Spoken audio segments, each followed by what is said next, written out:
In this episode, we're going to be shedding some light into the first Black millionaire. Yes, I know. A lot of you may think that is Madam C.J. Walker, but there's actually 3 people ahead of her that were actually millionaires before her. However, they don't get the limelight that they deserve because they weren't as flashy with their wealth as if they knew that you had wealth before. It was a whole problem and it may cause you to be assassinated like it did for Robert Reed Church, who had a pool hall in a nightclub in the city of Memphis.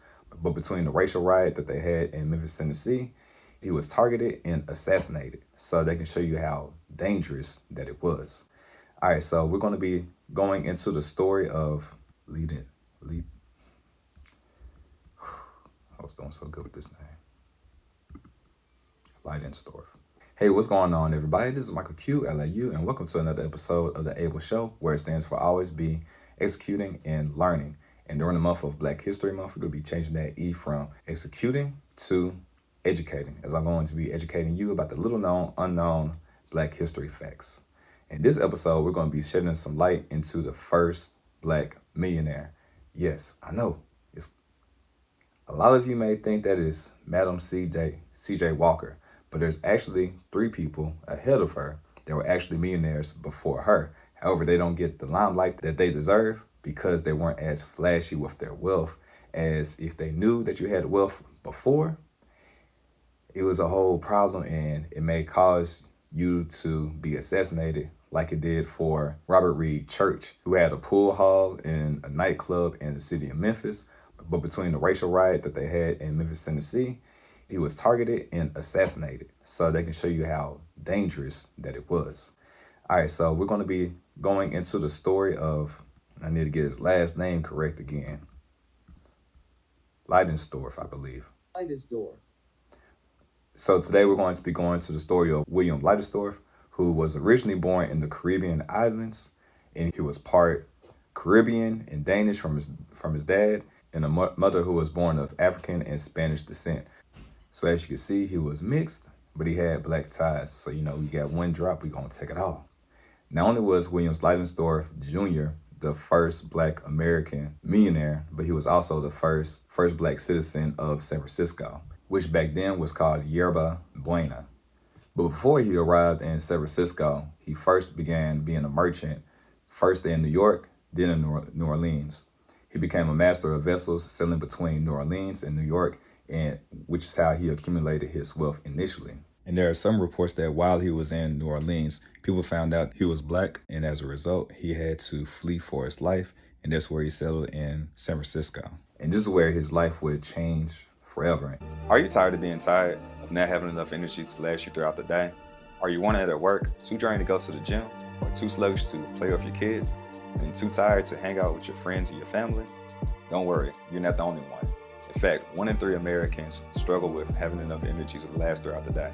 But there's good news because you can change all that by focusing on your gut health. Did you know that your gut has good and bad microbiomes that grow inside of it? And the more that you feed the good, the healthier and livelier that you feel. When you feed the bad ones, over time, you start to feel bad, then sad, and it turns into a fad that you feel like you can't escape.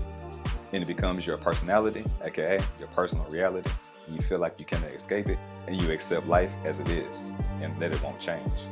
But that's where you're wrong. You just have to be able to shift your focus. See, most people fall into the trap of the SAD diet, or the standard American diet, which focuses on fast food, which is cheap and high in calories, rather than nature's fast food, which are fruits, vegetables, grains, nuts, and legumes that help nourish your body so then you can flourish. It's also no mistake that 90% of Americans do not eat enough fruits and vegetables according to the daily recommendations, and that's only 5 servings a day. What if I told you you can have the equivalent of 6 superfood salads all in one that's all natural, organic, whole foods? Yes, natural, organic, whole foods. And you can make and consume it in under a minute, and it only costs $4 a day. So there's no excuse that you need to shop, chop, and cook your foods because it's delivered at your front door. If this sounds good to you, check the description down below and schedule a 15-minute complimentary call so that you can see how this can be a fit into your lifestyle. So you can change your personal reality and increase your energy, mood, digestion, sleep, and skin, all by focusing on your gut health, which is the cause to all your symptoms. Don't believe me? Just Google gut health blank and you'll find plenty of research articles that find a connection. Back to the video. In 1838, as he sailed his ship to the Hawaii Islands and began making a trip from Hawaii to the coast of California to trade with the mission at Yerba Buena, bringing sugar from Hawaii and returning with animal hides. By 1841, Liedesdorff decided to make the Bay Area a real destination, building a city hotel and his first shipping warehouse, a World Maritime Center. His ability to speak Spanish in addition to at least 5 other languages helped him forge ties with the Mexican government. And during this time, California was under the reign of Mexican government. So then he also applied for citizenship, which he was able to gain in 1844. He received a land grant from the Mexican government, 8 Spanish leagues, or 35,500 acres of land. So he got more than his 40 acres in a mule. And this is located south of the American River, known as the Rancho Rio de los Americanos. During his time in Yerba Buena, or San Francisco, he was president of the San Francisco School Board and also elected as city treasurer. So he was one of the first, he was actually the first diplomat in American history. So this is before Frederick Douglass as well.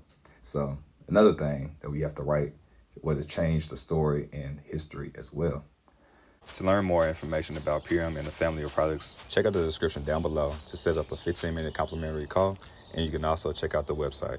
You're just one click away for a better life. Your health is too important to continue to push it off. Go ahead and check out the website and see if a product fits you.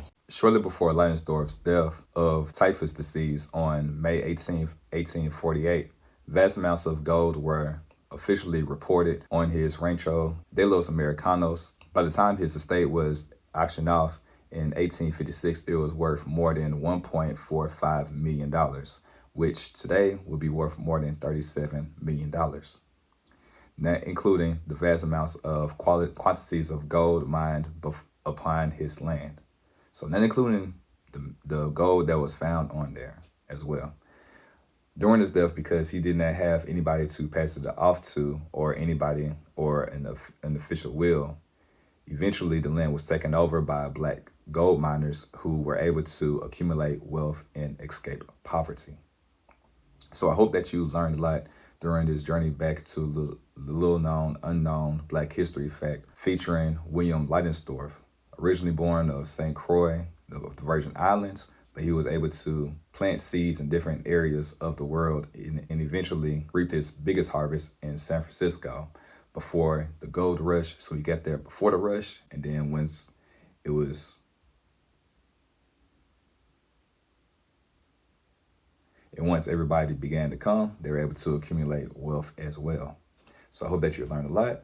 And as always, like, share, and subscribe, and smash that notification bell, because during the month of February, I will be going 28 for 28 to tell you about the little known, unknown Black history facts that you really should know about, so then you can be inspired and encouraged to be able to do more than what you're currently doing.